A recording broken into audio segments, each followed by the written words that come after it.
Olá, pessoal que acompanha o Popular aí pelas redes sociais. Hoje, pessoal, segunda-feira, noite de segunda-feira, e a gente está aqui para aquele nosso bate-papo sempre de segunda-feira para discutir alguns temas, falar sobre alguns temas que são de interesse coletivo, alguns temas que são sempre muito importantes as pessoas ficarem atualizadas. E hoje a gente está recebendo aqui a conselheira tutelar Patrícia Soares, que para a gente bater um papo sobre essa questão de cyberbullying, de bullying. Teve uma autorização bem recente na legislação com relação a isso, e agora a gente está no período de volta às aulas, e é sempre muito importante que pais, amigos de uma maneira geral, fiquem atentos para verificarem se seus filhos não estão sendo vítimas desse tipo de crime, e também se não estão cometendo esse tipo de crime, que no caso de adolescentes acaba sendo esses tipos de atos infracionais, digamos assim. Patrícia, muito obrigado por aceitar bater esse papo. Sei que você está de plantão hoje, então a qualquer momento pode ser que a Patrícia zarpe daqui se tiver alguma situação de criança com violação de direitos, mas se Deus quiser vai ser tranquilo o bate-papo. Patrícia, uma preocupação, creio eu, muito recorrente, sempre lá no Conselho Tutelar, que é a questão de bullying e cyberbullying, né? Sim. Boa noite, Valdiclei. Primeiro, obrigado, né, pelo convite. Eu gosto muito de participar desses momentos porque acho que a principal função nossa é levar informação para as pessoas, né? Então, boa noite a todos e todos os espectadores, né? E espero poder contribuir aqui com um pouquinho de conhecimento. Essa é uma preocupação muito grande, Valdiclei, porque durante todo o ano letivo a gente atende muito famílias com essa queixa de bullying, e 47%, estava pesquisando até, 47% das ações de bullying elas acontecem dentro da escola. Então, o ambiente propício é a escola. E a gente está voltando semana que vem. Algumas escolas já voltaram hoje, mas o grosso das escolas municipais, estaduais, particulares do município retornam às suas atividades a partir da semana que vem. E 47% aí dos casos de bullying acontecendo no ambiente escolar. E quais são os cuidados, Patrícia, no teu olhar enquanto conselheira, nessa tua vivência, que os pais precisam ter para constatar se seu filho não está sendo vítima de algum tipo de atitude que pode ser caracterizada bullying? Assim, a gente tem a lei do bullying, que é de 2015, né, Valdeclei? Que essa lei, ela coloca que a escola, tanto a escola, comunidade, clubes, todas as pessoas que recebem, todas as organizações que recebem criança e adolescente, tinham que fazer combate ao bullying, enfrentamento, palestras, conversas. Isso acontecia na escola, e a gente sempre orienta que os responsáveis também façam isso em casa. Orientação, conversas, porque assim, a pessoa que está sofrendo bullying, a vítima do bullying, dificilmente ela vai falar que ela tá, ela vai verbalizar isso. Então ela vai mostrar na mudança de comportamento. Né? Então a vítima acaba se retraindo, diminui as suas relações sociais, chora, né? Apresenta. A gente entendeu muitos casos de ideação suicida, de violência autoprovocada, né? De adolescentes que não tinham, perderam assim, completamente a vontade de viver, de não ter nenhuma motivação, né? Mas por quê? Por apelido em relação ao seu corpo, à sua cor, a sua religião, né? Violências materiais, ameaça, perseguição. Então a gente sempre orienta que a brincadeira acaba quando só um lado está se divertindo, né? O outro lado não está, e daí já não é mais brincadeira. Então os pais, assim, as famílias, né, precisam observar muito esse comportamento, que é ao menor sinal já procurar ajuda. Dentro dessa tua vivência, dentro dos casos enquanto ali conselho tutelar que você acompanha, de uma maneira geral, assim, tem uma faixa etária dessa. Eu sei que acaba pegando criança e adolescente, mas me parece que é muito mais na adolescência, né, a partir ali dos 12 anos. Tem uma recorrência com relação à faixa etária, meninos ou meninas. Como é que é isso dentro da sua vivência ali no Conselho Tutelar?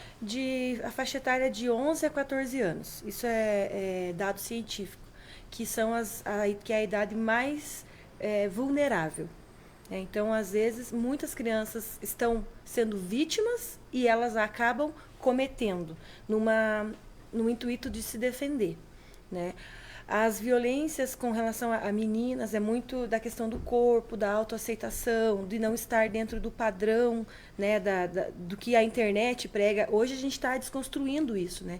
Muitas famosas aí, a gente acaba indo na onda da desconstrução do corpo belo, do padrão. E as meninas sofrem com isso, são apelidadas, são perseguidas ou por terem um padrão muito ideal, por serem muito bonitas, por estarem dentro dali daquele que a internet prega, né? Ou não, ou por não estarem no padrão. Então, é dois extremos, né? E os meninos acabam praticando muito a questão da violência, da pornografia, da divulgação de imagens, de filmar coisas que não fazem parte da idade deles, né?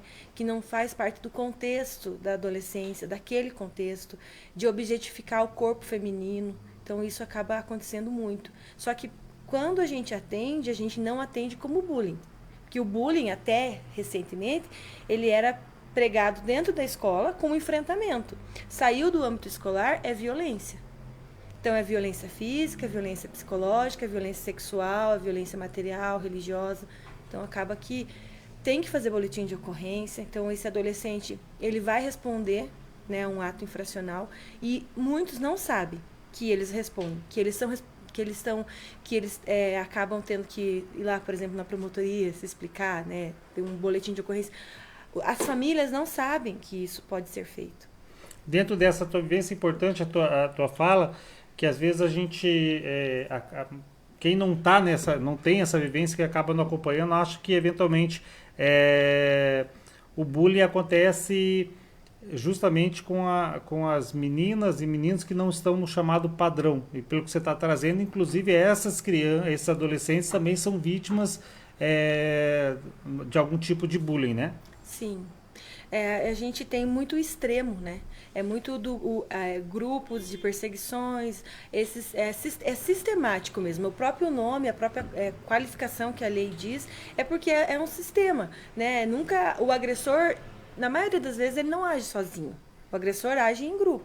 E é contra aquela criança ou aquele adolescente que não faz parte daquele grupo, né? Que ele é perseguido, feito apelidos. Por exemplo, a gente atendeu situações de pichação na escola, de fotos vazadas, de meme. Eu sempre falo para os adolescentes, vocês acham que a internet é uma terra sem lei. E não é uma terra sem lei. Inclusive, agora a lei ela facilita a identificação do agressor, né? Então, eu tenho falado muito sobre isso com os adolescentes, nos lugares que eu vou, que a internet não é uma terra sem lei. E os pais, a família, né, precisam estar atento ao que eles têm consumido na internet. Porque o bullying, hoje, né, com essa mudança na lei que teve, que classificou o bullying como crime, ela ainda é mais severa para os crimes cometidos virtualmente. Isso é uma outra realidade, pessoal, que é importante a gente explicar, que a gente tem o bullying e tem o cyberbullying, né, que hoje é cada vez também mais recorrente os casos de cyberbullying, porque as ferramentas, principalmente as mídias sociais, redes sociais, de uma maneira geral, estão muito ao alcance de crianças e adolescentes. E a gente está fazendo um recorte, né? A lei, que é a 14.811, que é essa que transformou bullying e cyberbullying em crime, ela alcança os adultos, claro, tal, mas a gente está fazendo um recorte, até aproveitando essa situação do retorno às aulas, né? Desse dado que a Patrícia traz para a gente, que 47% aí dos casos de bullying e cyberbullying são cometidos no ambiente escolar. Então a gente está fazendo um recorte mais voltado para criança e adolescente. E essa é uma questão do cyberbullying, é uma coisa até que muitas vezes você usa o exemplo ali de memes, de criar, de printar conversa e espalhar, de fazer fotos, montagens. Tudo isso pode ser caracterizado como cyberbullying, né? Isso mesmo. A gente, às vezes, os adolescentes falam assim pra gente: eu não participei, eu não estava junto. Mas ele filmou a ação e ele distribuiu. Então, esse adolescente que está retribuindo, replicando, ele também está cometendo cyberbullying. Ele também pode ser punido, né? Ele pode ser responsabilizado. Então, assim, não é só praticar, é não repercutir, né? Receber o conteúdo, não repassar, não filmar. A gente teve uma época que as escolas, os adolescentes estavam marcando briguinha no final da aula. E aí filmavam e aquilo virava desenfreado. Não tinha como... uma vez que caiu na internet, para capturar depois é difícil. E conseguimos identificar, inclusive, as pessoas que estavam filmando, os adolescentes que estavam filmando. A gente colocou para eles e orientou que eles também, na época, né, iriam ser responsabilizados. E agora, mais ainda. Porque agora a lei está mais severa, né, no intuito de coagir mesmo essa ação. Porque só orientar, só enfrentar de forma pedagógica, ela não estava mais surtindo efeito, né? Então precisou ter radicalizar isso para que os adolescentes, as famílias, né, entendam que não tem mais espaço para isso, que acabou a brincadeira, não é mais e vai ser responsabilizado sim. E nessa fase da adolescência, né, Patrícia, até dentro dessa sua experiência, os impactos que um adolescente, uma criança vítima de bullying, os impactos que isso pode ocasionar na vida dela são gravíssimos. Ela pode levar, até porque não está nessa fase de construção, né, de personalidade, construção dos seus valores. Então e normalmente isso leva à questão de automutilação, essa questão de própria ideação suicídio e, infelizmente, casos em que de coisas mais graves, né? Sim. Eu estava conversando há muito tempo atrás com uma psicóloga que é da nossa rede aqui, a psicóloga Carla, e ela estava me explicando como que os adolescentes expõem isso, né? Então, ela estava falando que as meninas, elas tendem a se retrair e os meninos tendem a ficar mais violentos. Então, eles são vítimas e eles expressam que eles estão sendo vítimas de forma mais violenta e as meninas acabam se retraindo. Isso e quando acontece isso na própria fase adulta, isso acaba tendo prejuízos que ela acaba levando para toda a fase adulta. Sim. Né? Não sei se você já ouviu, já conversou com alguém, falou assim, quando a gente era pequeno, não tinha nada disso, a gente sobreviveu a isso. Eu acredito, muita gente sobreviveu a isso, mas muitas pessoas ficaram com sequelas. Né? Teve gente que não conseguiu se relacionar até hoje, que não consegue se autoaceitar, que tem dificuldade de conviver em grupo. Então, a gente sabe que as sequelas são irreparáveis. E muitas vezes elas não são visíveis. Isso é outra situação que também me parece que talvez seja um desafio para os próprios pais e para a própria comunidade, sociedade como um todo, que é desconstruir essas coisas também. Se no meu tempo era assim, agora essa coisa tudo é mimimi, tudo é muita... E que não pode ser encarado dessa forma, né, Patrícia? Exatamente. A gente tem feito essa orientação em todos os meios possíveis, né? Que não é mimimi, que não é diminuir a dor, o sentimento, a expressão da criança, né, do adolescente, porque a gente está em gerações diferentes. Então, as expressões, as dores, tudo isso vai ser diferente. Né? E o meu papel, enquanto agora, né, estando conselheira tutelar, é sempre no intuito de orientar. Eu tenho feito ali o que diz o artigo 136, lá, orientação, apoio e acompanhamento temporário nisso, porque às vezes falta informação. Falta conversar com aquele adolescente e entender o motivo dele estar fazendo aquilo. E muitas vezes ele também é vítima daquilo. E por isso que ele pratica. E as meninas também. Então é um olhar mais cauteloso para essa fase. Isso também é dentro do que vocês têm de experiência, de vivência no dia a dia. Acontece muito dessas crianças e adolescentes que numa fase da adolescência eram vítimas e que acabaram eventualmente, não vou dizer superando isso, mas absorvendo e até como uma maneira de se defender, acabam utilizando o bullying com outras pessoas, seja para se inserir em determinado grupo da escola ou alguma coisa assim? Sim, Valdiclei, isso acontece muito, a gente consegue identificar muito isso. E quem tem esse olhar é a escola. Então, a escola, ela sabe o que está acontecendo e ela sabe o porquê está acontecendo. As escolas que têm um olhar mais sensível para os alunos, né? Esse tempo atrás eu fui numa escola, até mandar um abraço para a professora Lorena, que ela fez um trabalho sobre sentimentos. E naquele trabalho, uma dinâmica, eram alunos do 7º ano e alunos que era uma turma assim, um pouco mais agitada. E ela falou, eu preciso falar com eles sobre isso, eu preciso que eles entendam as consequências disso. Mas eu vou fazer um trabalho sobre os sentimentos, para entender se eles estão sendo vítimas disso e por isso eles estão praticando. E ali a escola conseguiu identificar várias situações como essa, de alunos que praticam porque são vítimas. E às vezes nem não são vítimas na escola, são vítimas em casa, na família, e acabam repercutindo isso na escola. Patrícia, dentro disso também, como é que a escola, obviamente os profissionais da educação são preparados também para ter esse olhar, né? Mas quando que a gente, já cuidando dessa parte infracional, digamos assim, quando que tem essa diferenciação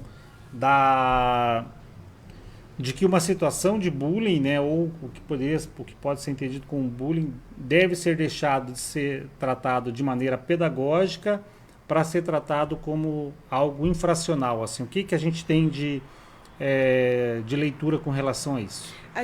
A escola ela tem lá, baseada na lei de 2015, a diretriz já, né, do planejamento pedagógico, ele já traz a semana do enfrentamento ao bullying. Então, o papel da escola ele é fazer essa orientação para os alunos de quais são as consequências.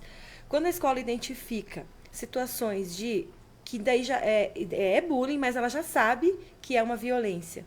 Então, ela já faz os encaminhamentos, né? Orienta a família a registrar boletim de ocorrência. Então, ela não foge, ela aplica a parte pedagógica, mas ela também faz o encaminhamento para a parte civil, no caso, né?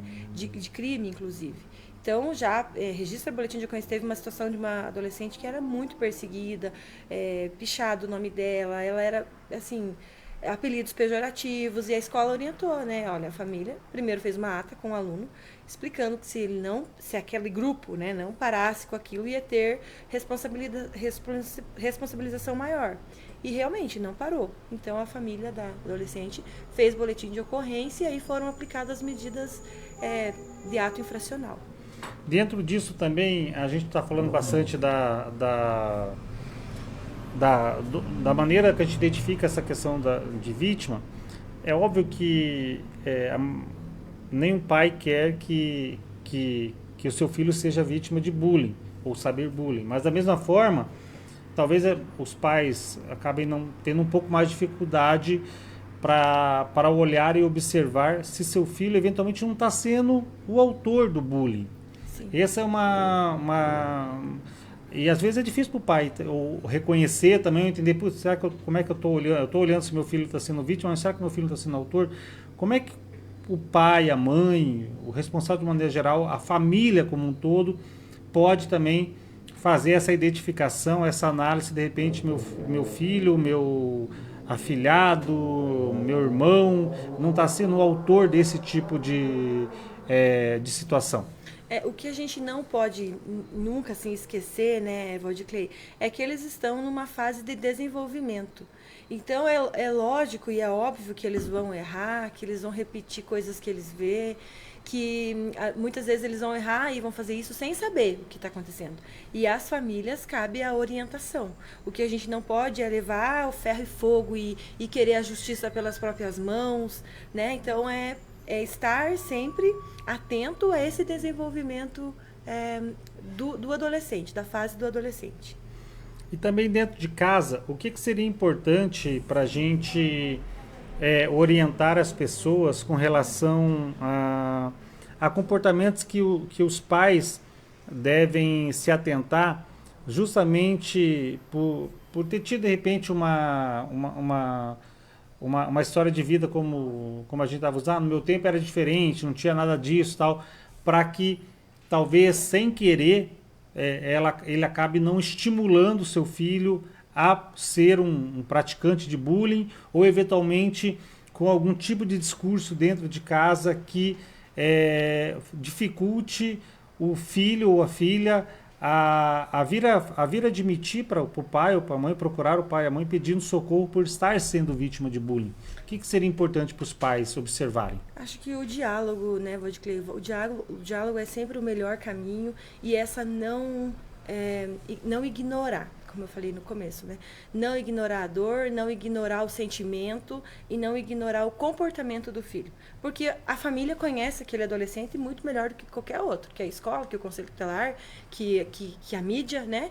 Então, é na família que vai se identificar e é na família que vai se combater o quanto antes possível, né? Que vai procurar ajuda e, às vezes, procurar, sim, ajuda profissional, ajuda de psicólogos, ajuda de terapeutas, porque hoje em dia todos nós precisamos, né, Vodiclay? Uhum. E aí imagina um adolescente com 1 milhão de coisas acontecendo ao mesmo tempo, com 1 milhão de informação na palma da mão, com sentimentos, com coisas que nem ele não sabe lidar. E às vezes a família está trabalhando, né, procurando lá dar o melhor para aquele adolescente e também não sabe lidar. Então procurar um atendimento especializado, um psicólogo, um terapeuta, vai fortalecer com certeza essa relação e esse olhar sobre o bullying.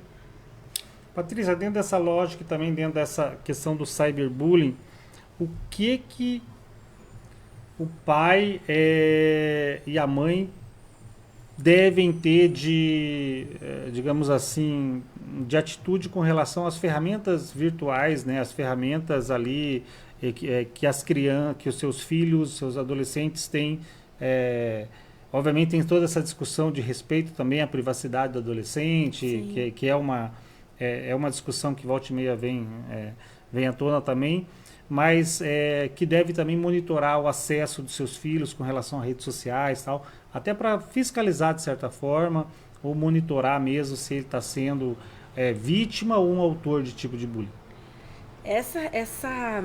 Esse monitoramento, Vodiclay, quando se trata de criança e adolescente, ele tem que ser muito minucioso. O pai, a família, o pai e a mãe, eles têm que ter a senha do celular. Eles têm que saber com quem que aquele adolescente está conversando, qual é a rede social daquele adolescente, o que ele está postando, né? A criança com menos de 12 anos não tem que ter rede social. A gente vê muito isso, crianças, meninas de 11 anos postando fotos assim, sexualizando mesmo o corpo inadequadamente e muitas vezes as famílias nem sabem, né? Então esse monitoramento ele tem que ser minucioso. Não vem dizer para mim que pai e mãe não tem a senha, não, ele tem que ter, porque é adolescente, a responsabilidade é dele. Se acontecer qualquer coisa com esse filho, ele tem que estar por dentro, ele tem que saber onde que está, com quem que está conversando. Usar os aplicativos de compartilhamento de dados, né, para saber onde que ele está, quais as mensagens estão chegando no celular dele, quem que é a pessoa que está conversando. E realmente é isso. Não, a gente, sim, o adolescente tem que ter a privacidade dele respeitada, né? Isso claro que é indiscutível, mas a família, os responsáveis, eles têm que ter o acesso total, né? Isso não é desrespeitar um adolescente, isso é cuidar, é proteger. E dentro disso também, a gente daí não é muito o foco hoje, mas até para a gente, isso acaba colaborando para verificar se eventualmente ele não está sendo vítima de algum tipo de, daí a gente já passa para a área do crime, por ser adulto, mas justamente de pessoas adultas, daí a gente entra numa discussão de pedofilia, claro, de outros tipos de crime, mas também para isso também, para que quando começa a ter esse acesso, consegue fiscalizar se eventualmente não tem alguém já maior de idade querendo com algum tipo de buscar algum tipo de contato, tudo que a gente sabe que infelizmente acontece bastante também, né? Sim, é o cuidado, né? O cuidado em excesso, né? Porque a rede social, a gente não consegue saber quem está do outro lado, né? E eles estão em fase de desenvolvimento, então eles acreditam em coisas que não existem, né? São presa fáceis. Né? Então, a gente, sim, tem que ter esse cuidado muito, assim, muito detalhado mesmo. E você falou uma coisa muito importante, ser vítima, né? O que acontece muito, assim, que a gente vê na questão do cyberbullying é culpabilizar a vítima. E é por isso que, às vezes, a vítima demora tanto para pedir ajuda, para dizer o que está acontecendo, porque se sente envergonhada, porque, às vezes, alguém da família, alguém da sociedade, enfim... culpabilizou ela. Mas também, olha o jeito que ela tá, olha a roupa que ela tá, olha como que ela dança, olha como que ela se comporta, sabe? Culpabilizando a vítima. E aí, retarda o pedido de ajuda. E também a gente acompanha muito isso também com relação ao próprio, não necessariamente, mas o fato da pessoa estar fazendo isso, eventualmente o comentário de um adulto com relação a isso, ele acaba sendo tão julgador com relação a outras pessoas que eventualmente a filha dele, né, o filho dele, o familiar dele está sendo vítima do mesmo tipo de situação, e isso acaba fazendo com que ela definitivamente não queira falar sobre isso, porque putz, se a minha família já está julgando uma situação parecida, imagine se ela souber que eu estou ali na mesma situação, né? Exatamente. Isso acontece muito. E aí ela começa a sofrer sozinha. A vítima começa a sofrer sozinha, né? Não pede ajuda, não vai nos locais certos porque acha que ela é a culpada. Então, talvez ela mereça aquele tratamento. Mas não é, né? Passou do ponto, não é... Passou do respeito, né? Invadiu a privacidade, não é brincadeira, só tem um lado se divertindo, não é algo que tem que ser evitado, né? É crime, tem que parar, né? Não dá pra gente achar que tá tudo bem, que vai... A gente orienta, né? A gente tem essa função de orientar e cuidar, porque adolescente está na fase de desenvolvimento. Então, a nossa preocupação com ele é com tudo, né? É o corpo, é a educação, é o espiritual, tudo que ele tem direito. Mas ele também tem os deveres. Patrícia, dentro dessa lógica também uma coisa que é bem importante a gente citar e que acaba sendo um local que, pelo que a gente acompanha, isso acaba sendo fruto de muitas ações posteriormente utilizadas para cyberbullying, que são alguns momentos de confraternização, festas, essas coisas, principalmente da parte da adolescência, que os adolescentes combinam, acabam falando, pai e mãe acabam achando que é um tipo de evento, chega lá, acaba eventualmente o acesso à bebida alcoólica, esse tipo de coisa, acaba daí consumindo álcool, acabam ficando, digamos, um pouco mais desinibidos, essas coisas, e quando vê, tem um outro que vai lá, filma tal, e depois acaba compartilhando. Essas são situações também que as famílias precisam tomar cuidado, esses locais onde os adolescentes estão frequentando, Sim. né? Receber um adolescente na casa é responsabilidade desse adulto que está na casa. Então, tudo que vai acontecer ali, desde uma música que ele vai escutar, desde uma dança, desde do movimento, tudo que ele vai fazer tem que ser adequado, tem que estar dentro tem que estar dentro da idade dele, tem que estar dentro daquilo que ele pode ou não pode fazer, né? Consumo de álcool para adolescente, né? Não pode, isso na lei federal fala. Narguile, né? Menor de 18 anos não fuma narguile. Então, todos os tipos de ações que são crimes para menor de 18 anos, esse adulto que está recebendo esse adolescente, ele tem que estar atento a isso. Né? Principalmente se está acontecendo alguma coisa na casa dele, o evento é na casa dele, ele tem que atender todas as especificidades dos adolescentes. E dentro disso também, obviamente, tudo que acontece naquele espaço é responsabilidade, corresponsabilidade, digamos assim, também deste adulto. Ele precisa ficar bem atento com o que acontece, né? Sim, ele é o responsável, ele pode ser incriminado com isso. Patrícia, a gente sabe que dentro, embora algumas outras cidades infelizmente não tem uma rede ideal, é óbvio que não existe cidade que tenha uma rede ideal, mas felizmente Araucária é bem assistido com relação a essa rede de proteção, né, que a gente tem, essa rede de proteção da primeira infância, da adolescência. Então, quais são os mecanismos, já caminhando para a gente finalmente, quais são os equipamentos, digamos assim, à disposição da comunidade como um todo, que elas podem procurar justamente para se orientar, e seja ainda na etapa de prevenção, até na etapa de apurar a eventual responsabilidade. O que a gente tem aqui em Araucária? Como você falou, Valdiclei, a nossa cidade ela é uma cidade muito encorpada, né? Na rede de proteção ela atua de forma muito articulada, né? Sincronizada. Isso é um trabalho que está sendo construído com muitas reuniões e identificar ali quais são as deficiências, acertar para que a população esteja bem atendida na hora que ela precisar. E eu sempre falo que a porta de entrada é o CRAS, é a Unidade Básica de Saúde. Por quê? Porque é onde está no território daquela família. No CRAS, ela vai ter uma equipe técnica muito bem estruturada para atender todos os tipos de situação de vulnerabilidade. A unidade de saúde também. Então, esses dois pontos, a população tem que ter certeza que está ali, está à disposição e está muito perto dela, que é no território onde ela está, né? Outros órgãos de defesa também é importante, né? O Conselho Tutelar, a Guarda Municipal, o CRAM, que é um órgão de referência, né, às mulheres, todos os outros órgãos, até o hospital, o UPA, o pronto atendimento, todos estão muito sincronizados para situações como essa.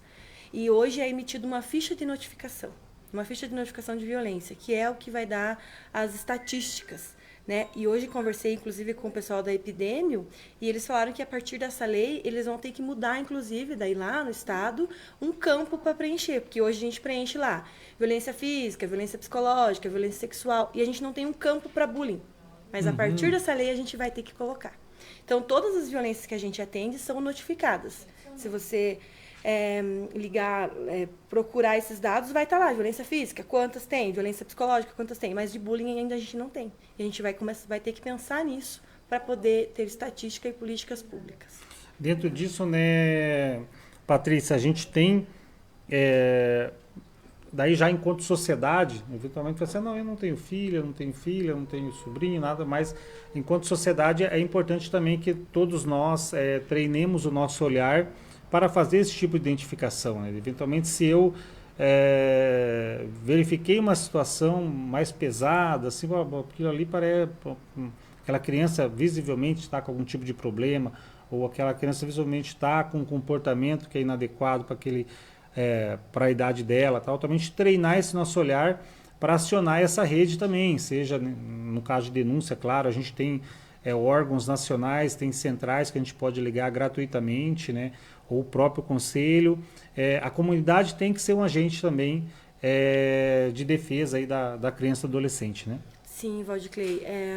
Tem os canais que as pessoas podem denunciar anonimamente, sem ser identificadas, né? Que é o Disque 100, o Disque 181, até o 153 aqui da Guarda Municipal, que está mais perto, né, da gente. E, às vezes, não precisa ela ser da família.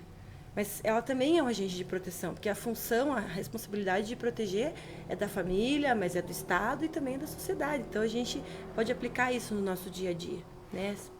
Legal. E dentro dessa discussão dos direitos da criança e adolescente, dessa rede de proteção, obviamente o Conselho Tutelar, graças a Deus a gente evoluiu bastante no que diz respeito ao respeito da sociedade com relação ao Conselho Tutelar, né?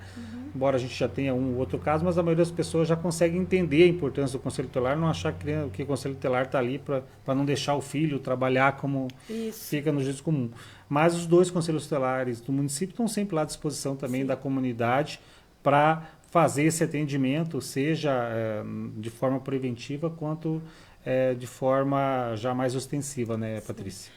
A gente está construindo uma cultura de desmistificar o Conselho Tutelar, né, que de muito tempo vem como se fosse polícia de criança, né, e não um órgão de proteção aos direitos da criança. Então, a gente tem trabalhado muito nisso com a comunidade, com todos os agentes da rede de proteção, né, e a gente está fazendo assim, a gente faz um trabalho de prevenção e aplica as medidas quando a situação já aconteceu. Então, 24 horas, a Araucária funciona muito bem. Bacana. Então, pessoal, a gente está batendo um papo aqui com a Patrícia, falar um pouco sobre essa questão do bullying, do cyberbullying. Teve alterações recentes na legislação. A gente até trouxe uma matéria sobre isso na edição impressa do Popular, que já está lá disponível em popularpr.com.br, no Popular da semana passada. Trouxe, inclusive, um artigo bem bacana, que é assinado pelo Dr. de César Best, advogado de César Best Júnior, advogado aqui que atua no município de Araucária, que fala um pouco sobre as implicâncias dessa alteração que incluiu o bullying, o cyberbullying no Código Penal, que até então não tinha necessariamente, era tipificado de forma diferente, agora não, bullying, cyberbullying estão lá tipificados como crimes. Para os adolescentes aí também é importante, né, os adolescentes entenderem que tem também essa o adolescente não responde, o adolescente pode tudo e tal, e que não é assim, né? O adolescente responde sim a um processo de apuração de ato infracional, que é como se fosse um processo criminal, mas voltado para a criança. Então não é também assim, faz o que quer, pode fazer o que quer, que não dá nada, né, Patrícia? Exatamente. Tem direitos e também tem deveres, e tem as suas responsabilidades. né? Precisa, claro que de uma forma mais de conscientização, né, de proteção mesmo, mas ele responde sim ato infracional. É lavrado um boletim de ocorrência, ele precisa comparecer em audiência, né, ele tem o mesmo rito, né, do que um adulto. Exatamente. E aqui Araucária tem um diferencial, felizmente também. A gente tem uma especializada, né, uma delegacia especializada da mulher, que é também do adolescente, então acaba tendo a possibilidade de um olhar um pouco diferenciado para essas situações em que o adolescente atua no polo passivo, né, digamos assim, o adolescente é o autor da infração, então acaba sendo mais célere, né? A gente tem um Ministério Público bem atuante também aqui no município de Araucária, então é bom que os adolescentes também tenham essa consciência, né, de que não dá nada não, né? Dá sim, né, Patrícia? Não é uma terra sem lei. Exatamente. Então, pessoal, a gente bateu um papo rápido aqui com a Patrícia. Tá aqui um olhar no microfone, outro no celular, porque ela tá de plantão aqui no Conselho Tutelar. Vamos aproveitar, pessoal, não que vai ligar para você agora, né? Mas o Conselho Tutelar tem ali um plantão 24 horas que as pessoas sempre que precisarem, né?